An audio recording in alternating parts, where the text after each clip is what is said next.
আসসালামু আলাইকুম। আজ আমরা জানব রাসূলুল্লাহ সাল্লাল্লাহু আলাইহি ওয়াসাল্লাম ও কবরের আযাবের শিক্ষা।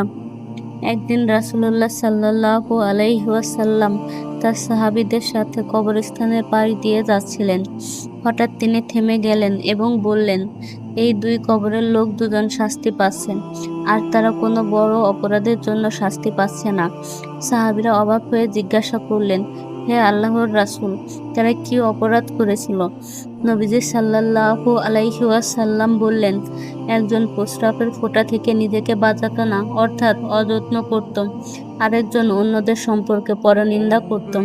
তারপর রাসূলুল্লাহ সাল্লাল্লাহু আলাইহি ওয়াসাল্লাম একটু সবুজ ডাল ভেঙে দুই টুকরা করলেন এবং দুটি কবরের উপর গেড়ে দিলেন।